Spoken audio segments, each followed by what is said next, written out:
محمد، میرے خیال میں تمہارے شیطان نے تمہیں چھوڑ دیا ہے، وہ 2-3 راتوں سے تمہارے قریب ہی نہیں آیا۔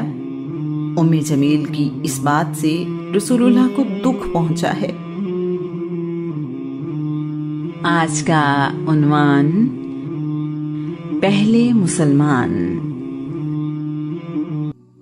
اللہ کے نبی ابراہیم اور اسماعیل نے جس نعمت کی خواہش کی تھی، اللہ کریم نے وہ نعمت اسماعیل کی اولاد میں آخری نبی کی شکل میں انسانیت کو عطا کی۔ وہ اللہ ہی ہے جس نے ایک امی قوم میں انہی میں سے ایک رسول بھیجا جو ان کو اللہ کی آیات سناتا، انہیں پاک کرتا اور کتاب و حکمت کی تعلیم دیتا ہے، اگرچہ وہ لوگ اس سے پہلے کھلم کھلا گمراہی میں تھے۔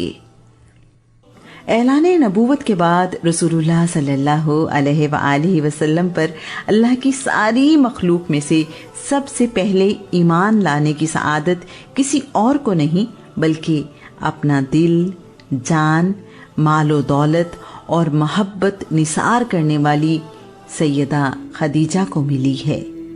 اس بات پر تمام مسلمان اور تاریخ دان متفق ہیں کہ سیدہ خدیجہ سے پہلے کوئی مرد یا عورت رسول اللہ پر ایمان نہیں لایا۔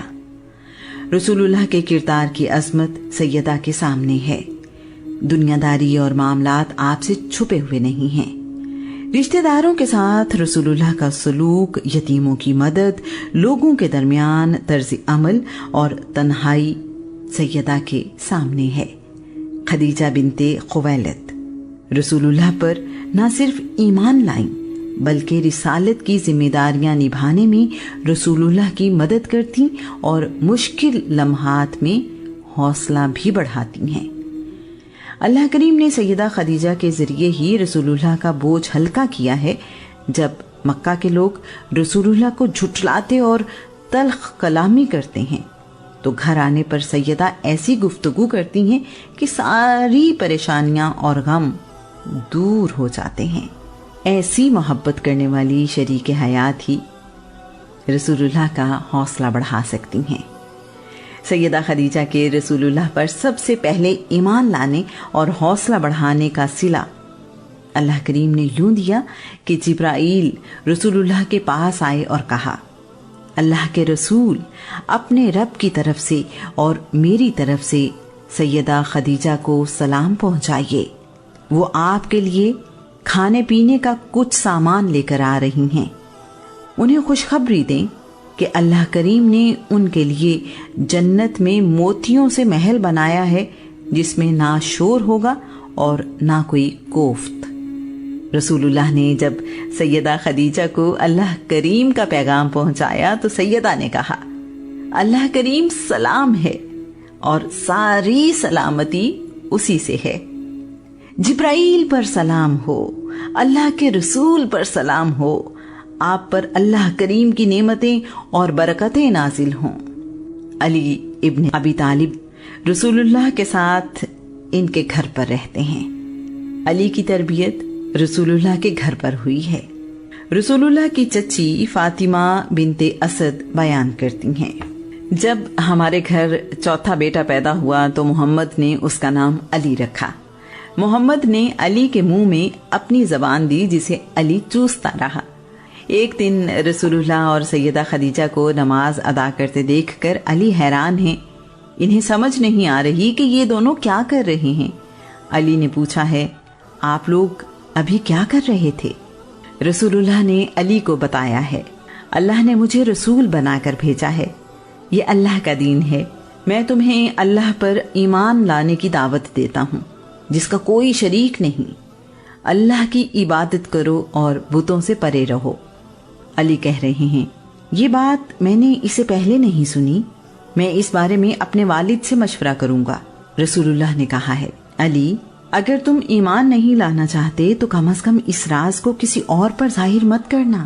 علی نے رات سوچ بچار میں گزاری ہے۔ اللہ کریم نے علی کو صحیح اور غلط کا شعور عطا فرمایا۔ صبح علی رسول اللہ کی خدمت میں حاضر ہو کر ایمان لے آئے ہیں۔ علی نے رسول اللہ کے حکم کے مطابق اس بات کو سب سے چھپایا ہوا ہے۔ علی عشرہ مبشرہ میں شامل ہیں۔ علی رسول اللہ پر ایمان لائے تو ان کی عمر 10 سال ہے۔ کچھ تاریخ دانوں کے مطابق علی کی عمر 8 سال سے 11 سال کے درمیان ہے۔ بعد کے دنوں میں رسول اللہ اور علی نماز ادا کر رہے تھے کہ ابی طالب کا ادھر سے گزر ہوا۔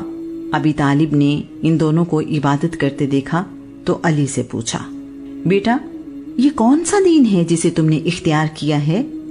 علی نے جواب دیا، ابا جان، میں اللہ اور اس کے رسول پر ایمان لایا ہوں۔ جو دین محمد رسول اللہ لے کر آئے ہیں میں اس کی تصدیق کرتا ہوں۔ ابی طالب نے کہا، بیٹا محمد نے تمہیں نیکی کی طرف بلایا ہے، اس کا ساتھ نہ چھوڑنا اور مضبوطی سے اس کے ساتھ کھڑے رہنا۔ عبدالکعبہ رسول اللہ کے بچپن سے ہی ان کے دوست ہیں۔ ایک دوسرے کے پاس آنا جانا، صلاح مشورے روزانہ کی عادت ہے۔ کئی تجارتی سفر عبدالکعبہ نے رسول اللہ کے ساتھ کیے ہیں۔ ان کی عادات اور خیالات رسول اللہ کے بہت قریب ہیں۔ عبدالکعبہ بھی حنیف ہیں۔ عبدالکعبہ نے رسول اللہ کی 40 سال کی زندگی بہت قریب سے دیکھی ہے۔ اعلان نبوت سے پہلے ہی رسول اللہ کی خوبیوں کے معترف ہیں۔ انہیں اپنے دوست سے بہتر کوئی شخص نظر ہی نہیں آتا۔ یہ رسول اللہ کی کسی بات کو نہیں ٹالتے۔ عبدالکعبہ مکہ کے امیر تاجروں میں سے ایک ہیں۔ نہایت سخی اور لوگوں پر احسان کرنے والے ہیں۔ رسول اللہ کے اعلان نبوت سے کچھ عرصہ پہلے عبدالکعبہ نے ایک خواب دیکھا۔ ایک چاند مکہ میں اترا اور اس کی روشنی تمام گھروں میں پھیل گئی ہے۔ اس چاند کا ٹکڑا مکہ کے ہر گھر میں گرا، پھر سارے ٹکڑے اکٹھے ہوئے اور مکمل چاند بن گیا۔ چاند مکمل ہو کر عبدالکعبہ کی گود میں آ گیا ہے۔ عبدالکعبہ خود بھی خوابوں کی تعبیر بتانے کے ماہر ہیں۔ انہوں نے اہل کتاب کے کسی عالم سے اس خواب کی تعبیر پوچھی تو اس نے کہا ہے، وہ نبی جس کی آمد کا انتظار ہے، اس کے ظاہر ہونے کا زمانہ بہت قریب ہے۔ جب وہ نبی ظاہر ہوگا تو تم اس کی پیروی کرو گے۔ اس کی پیروی کرنے میں تم سارے جہان سے زیادہ خوش قسمت ہو جاؤ گے۔ عبدالکعبہ نے رسول اللہ کے ساتھ وقت گزار کر بہت سی ایسی چیزیں دیکھی ہیں کہ انہیں رسول اللہ کے عالی مقام ہونے کا یقین ہے۔ شاید قدرت نے انہیں رسول اللہ کی دوستی اور مدد کے لیے چن لیا ہے۔ ورقہ بن نوفل اور دوسرے صاحبان علم نے آخری نبی کے بارے میں بہت سی پیش گوئیاں کی ہیں جو باقی لوگوں کے علاوہ عبدالکعبہ کے علم میں بھی ہیں۔ عبدالکعبہ حکیم بن حزام کے پاس بیٹھے ہیں کہ حکیم کی کنیز ان کے پاس آئی اور کہنے لگی، آپ کی پھوپھی خدیجہ آج یہ خیال کر رہی ہیں کہ ان کے شوہر محمد اللہ کے نبی ہیں، ایسے ہی جیسے موسیٰ اللہ کے نبی تھے۔ عبدالکعبہ نے یہ سنا تو وہاں سے نکل کر سیدھے رسول اللہ کے پاس آ گئے ہیں۔ آپ سے اس بارے میں پوچھا ہے۔ رسول اللہ نے جبرائیل کے آنے، وحی کے بارے میں انہیں بتایا اور ایمان لانے کی دعوت دی ہے۔ عبدالکعبہ نے کہا ہے، میرے ماں باپ آپ پر قربان، آپ نے سچ کہا، آپ سچے ہیں۔ میں گواہی دیتا ہوں کہ اللہ کے سوا کوئی عبادت کے لائق نہیں اور آپ اللہ کے رسول ہیں۔ رسول اللہ نے عبدالکعبہ بن عثمان کا نام بدل کر عبداللہ بن عثمان رکھ دیا ہے۔ آپ کی کنیت ابو بکر ہے۔ ابو بکر کا لقب عتیق ہے۔ کچھ تاریخ دانوں کے مطابق یہ لقب انہیں رسول اللہ نے دیا۔ تاریخ آپ کو ابو بکر بن ابو قحافہ اور ابو بکر صدیق بتاتی ہے۔ رسول اللہ نے انہیں جہنم کی آگ سے آزادی کی خوشخبری دی۔ ابو بکر عشرہ مبشرہ میں شامل ہیں۔ ایمان لاتے وقت ابو بکر کی عمر 38 سال ہے۔ ابو بکر کے ایمان لانے کے بارے میں رسول اللہ نے کہا، میں نے جس کسی کو بھی اسلام قبول کرنے کی دعوت دی وہ غور و فکر کرنے لگا